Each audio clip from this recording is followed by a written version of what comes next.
Hablaremos de la razón de cambio. El cambio está alrededor de nosotros en todo momento y en todos lugares. Lo importante es anticipar los cambios. Mi vida tranquila de pronto comienza a cambiar. Dicen que las personas más inteligentes son aquellas que pueden adelantarse a los cambios, que saben adelantarse a cuándo deben de moverse de un lugar o mantenerse en él. Con esto podemos recordar aquella historia de los ratones, en quién se ha llevado mi queso, o aquella fábula de la rana y el agua hirviendo.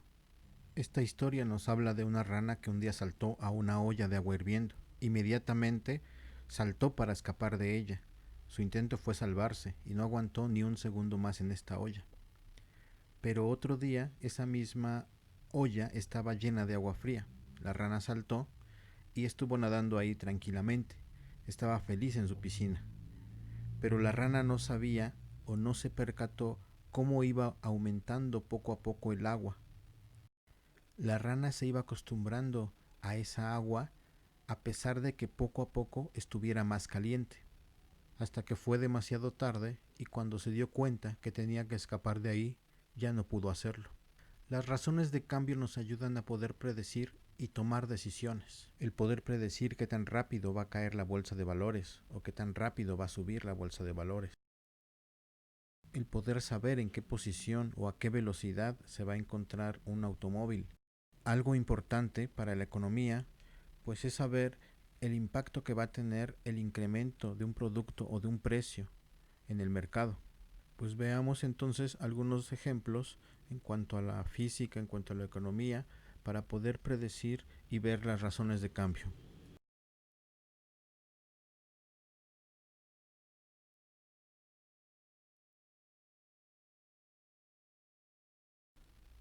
La derivada como una razón de cambio. Hemos interpretado geométricamente a la derivada como una pendiente de la recta tangente a una curva en un punto. La aplicación importante de la derivada implica el movimiento de un objeto que viaja en línea recta. Esto proporciona una manera conveniente de interpretar a la derivada como una razón de cambio. Con base en esto, definimos a la velocidad promedio como una razón de cambio de la posición entre el tiempo, y a la velocidad en el tiempo t o velocidad instantánea como el límite de esta velocidad promedio, lo que interpretamos como la derivada de la posición con respecto del tiempo.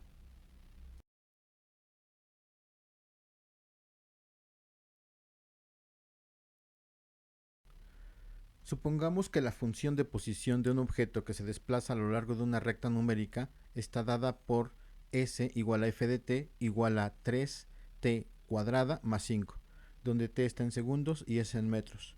Vamos a encontrar la velocidad promedio en este intervalo 10,10.1 y vamos a encontrar la velocidad cuando t es igual a 10.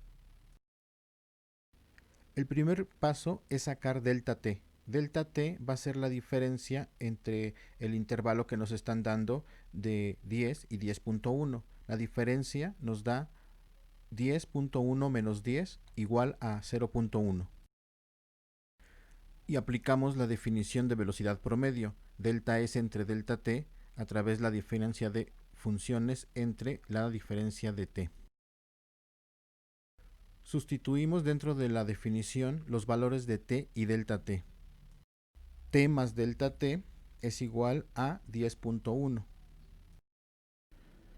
Sustituimos f de 10.1 y f de 10 en la función y reemplazamos los valores.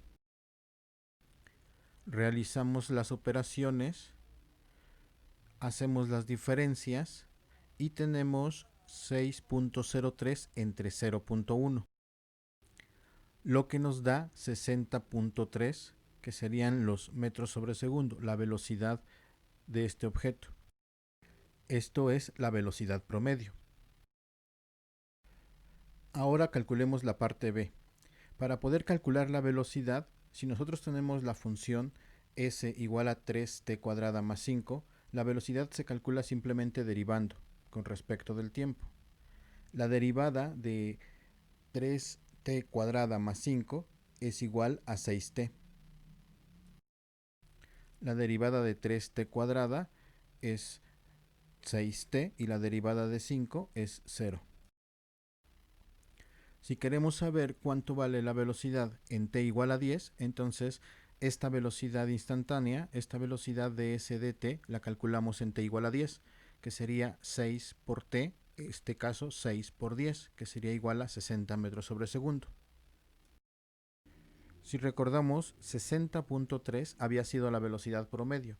Ahora la velocidad instantánea es 60 metros sobre segundo, es decir que tenemos una diferencia de 0.3 décimas, que podemos atribuir a la diferencia entre haber usado la velocidad promedio a través de la definición de velocidad y la velocidad instantánea a través de una derivada.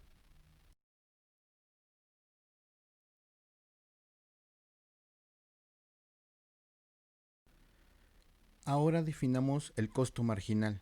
Si yo tengo una función de costo total y yo le quiero sacar una derivada, a esto le llamamos el costo marginal. Simplemente es la derivada de la función costo con respecto de Q, que son las unidades del producto.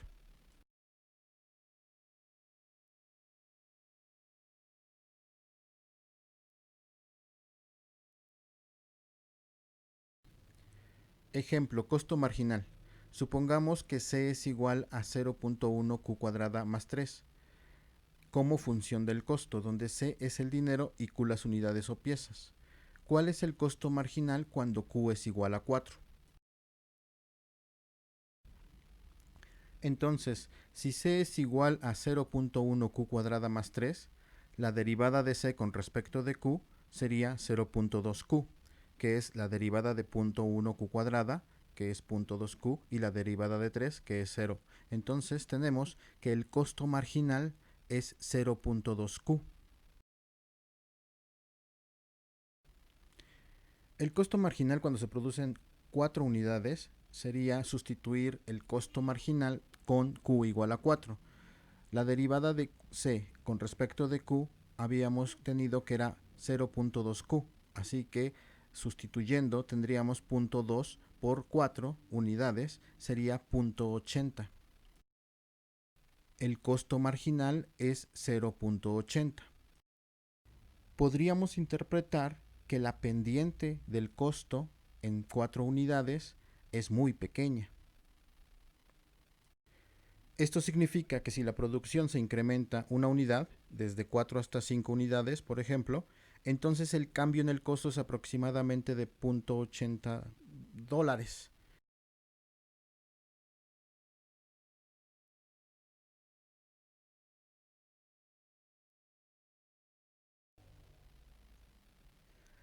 El ingreso marginal.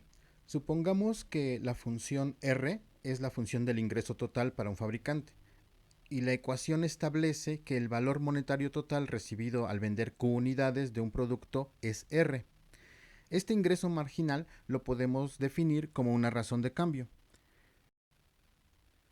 El ingreso marginal quedaría como la derivada de R con respecto de Q. El ingreso marginal de R de Q indicaría la rapidez a la que cambia el ingreso con respecto a las unidades vendidas. Se interpreta como el ingreso aproximado recibido al vender una unidad adicional de producción.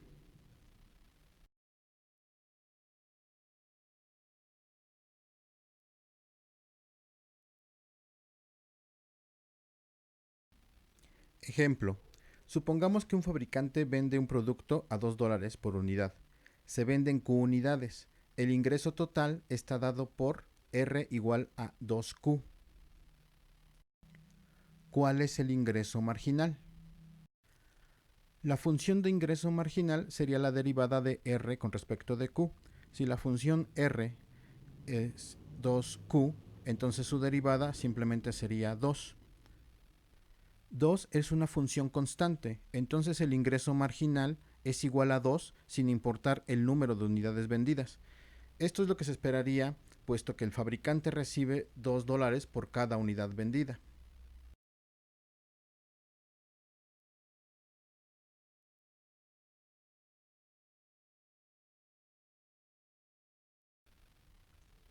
La razón de cambio relativa es un medio para comparar la razón de cambio de una función con la propia función, es decir, la derivada dividida entre la función. A esto se le llama la razón de cambio relativa de la función. La función de cambio relativa nos ayuda a saber qué tan amortiguada se encuentra la función respecto a su razón de cambio. La razón de cambio relativa es simplemente entonces el cociente entre la derivada y la función.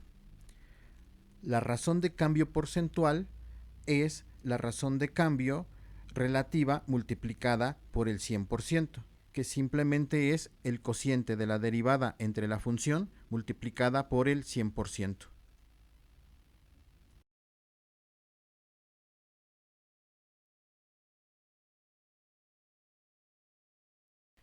Ejemplo: razones de cambio relativas y porcentuales. Determina las razones de cambio relativas y porcentuales de la función f de x igual a 3x cuadrada menos 5 más 25 cuando x es igual a 5. Solución. Lo primero que tenemos que hacer es derivar la función.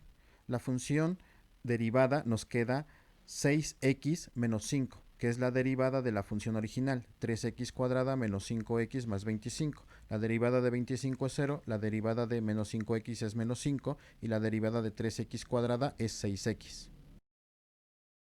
Evaluando tanto la función como la derivada en x igual a 5, tenemos que f' en 5 es igual a 25, mientras que f en 5 sería igual a 75. La razón de cambio relativa de f de x cuando x es igual a 5, entonces es la función derivada entre la función evaluadas en 5, que sería 25 entre 75, que es igual a 1/3, que es aproximadamente 0.33. Por otro lado, la función de cambio porcentual sería la función relativa, ahora multiplicada por 100. Entonces, esto nos daría 33.3%. Estos son ejemplos de razones de cambio.